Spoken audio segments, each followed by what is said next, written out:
Man, I'm a little badass. You know I'm gonna beat you up. Man, my mom made me do one of these stupid intros again. Now I'm gonna beat up my little sister. Cause that's about the thing to do.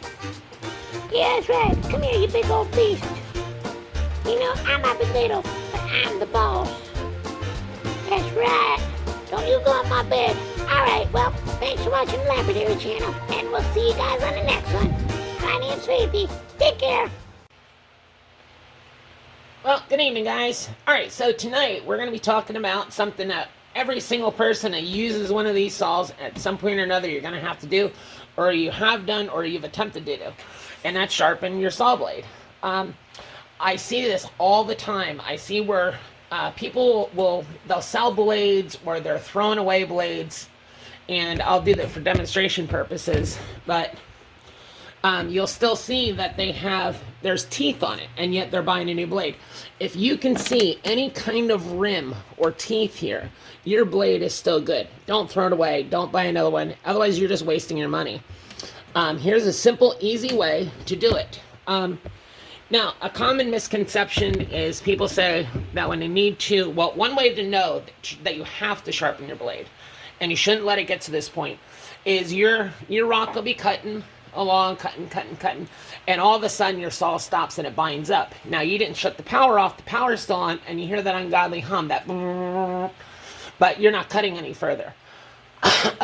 What that means is that you didn't properly maintain your saw, and simply, your blade is shot. Well, it's not shot, but your blade needs to be sharpened. What happens if your blade isn't sharp enough, as this carriage is pushing the rock through and cutting it, this blade has to be sharp enough to take off sufficient amount of material in enough time where this thing can keep going through. If not, what'll happen is this will keep pushing through, and the blade's not able to cut enough material off. And often you'll see on certain saws, you'll see them start to ride up. This part here, the clamp will start to ride up.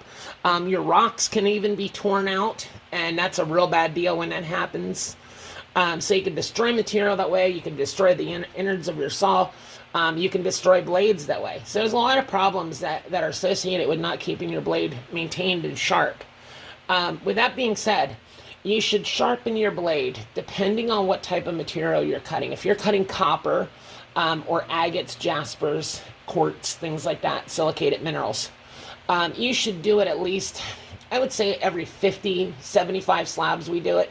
It takes like 5 minutes to do it. It's not a big deal. And you get a better cut. You get a lot better finish on the side of your material. Like when you look at your slabs when they come off, you'll see if your blade's sharp, you can look at them. And like we'll do this little piece here. You can look at them and you don't see any saw marks in it. When you go to cut that, into a cab, if you have deep gouges and saw marks, that's more that you got to grind away. So you're throwing money out the window, plus it's taking you longer to cut your cab. So the amount of time that you take to do this and sharpen your blade, any way you look at it, it's going to work out in your favor.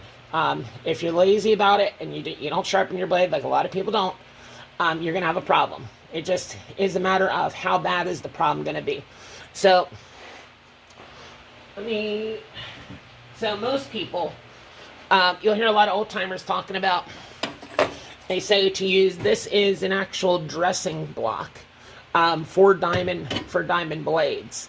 Or people often use old corundum grinding wheels for bench grinders, or old corundum wheels that they used to use for lapidary, and they'll cut chunks off of them. Well, that'll help sometimes, but eventually your blade's going to get to the point where it's just not going to work anymore. Really, the best thing that these are really good for is maybe like they might be heavy enough for a doorstop, or I don't know, if you really don't like somebody through their window. No, I'm just kidding. But the proper way to do it, it costs $5, maybe $7 at the most, depending on where you live. Don't buy a cheap one. Go get yourself a good Nicholas file. This is called a bastard file. The reason it's called a bastard file, people think because it has this little tip on it. No, because if you look, I don't know why you can see them in the video. If you notice the little lines that are going up here, Hopefully you can see that. But you'll see there's little serrated lines that go this way. You want one that has the serrated lines on them. Don't get the cheap ones, the Chinese ones. Now, I will tell you this. Files are not meant for hitting things with. These are hard. If you start hitting stuff with them, you notice they're going to shatter in a million pieces. It's not because they're soft. It's because they're much, much harder, and they have to be harder than most other metals. Otherwise, these wouldn't work for removing metal. However, I've never had one of these break. So I'm not going to condone you doing this or not, because frankly, I don't want the liability in it. I'm going to show you how I do it, how we do it in the shop, and it works. Buy a $5 to $7 file, bastard file. You want to take your carriage, you want to get your carriage, get it out of the way. So disconnect the little chain over here on the side. Get rid of that.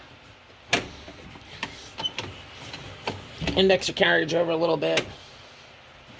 And what I do is I just get it out of the way. So what we'll often do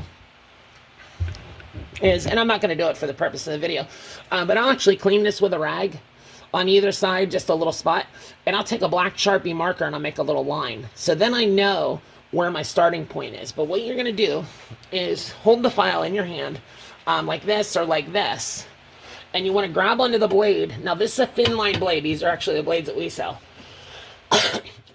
If you notice with your finger, you run it along, and when your blade, what happens is, what makes the saw blade dull is, especially when you're cutting silicated things that are really hard, what happens is, picture on this blade that you have a bunch of little fingers that are coming up, and they're all the little diamonds. Well, those little diamonds are going around the circle, and they're scratching and removing rock.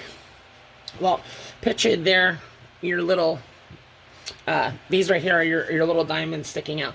What happens is when you're cutting a lot of agates, jaspers, things like that, they get filled in and they get covered over with rock. They call that glazing. You often hear people commonly call that your blade got glazed over.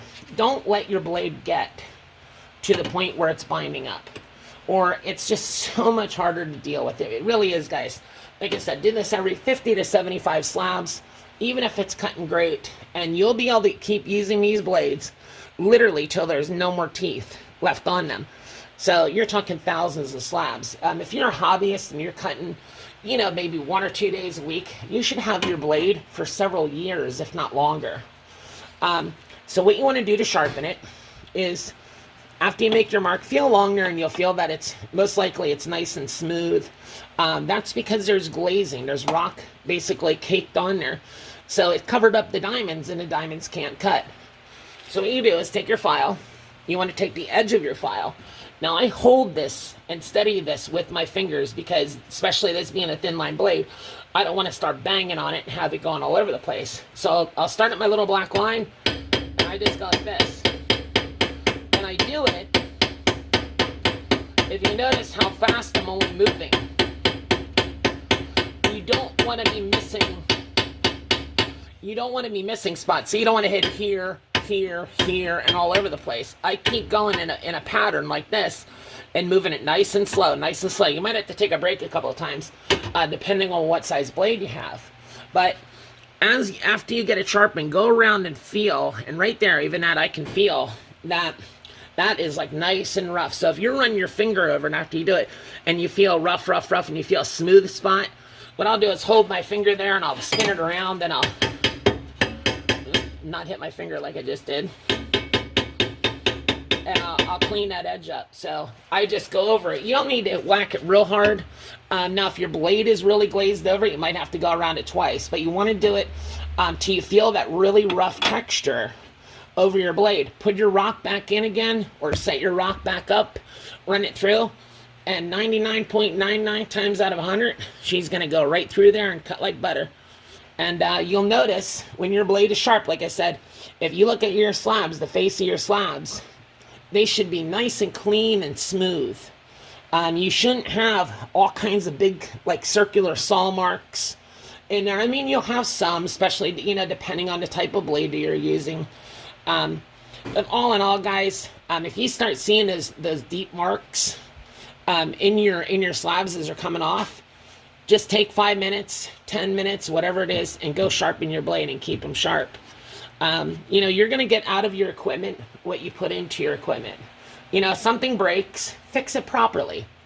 Don't just kind of, do what you got to do to get by. And if you don't know how to do it, feel free to email us through the website, hilmersfineminerals.com. You can always send parts of your machines in to have us fix it. You can even bring your entire machine in or have it shipped in if it's really, in that bad a state. But a lot of people are afraid of repairs because they're afraid of they don't want to ship the whole saw. Well, more often than not, when something breaks on one of these saws, you can send the parts in. Like one of the most common parts that people send in for either repairs or modifications are these boxes right here. So we offer a service where we actually double the speed of your saw. So it'll cut, say you cut 5 slabs an hour, you'll cut 10. And all you need to do is send this little box in to us. And, we get it back out to you in the next couple days. So, don't be afraid of that. But if you need help with it, I'd be more than happy to help you guys if you're mechanically inclined on, the do's and don'ts and little tips and tricks and stuff like that with taking care of your saw. So that's what we're here for. That's, part of this business, this hobby is that we all, one hand washes the other. So don't be afraid to message me or email me. I don't always read comments, guys. I'm very, very, very busy person.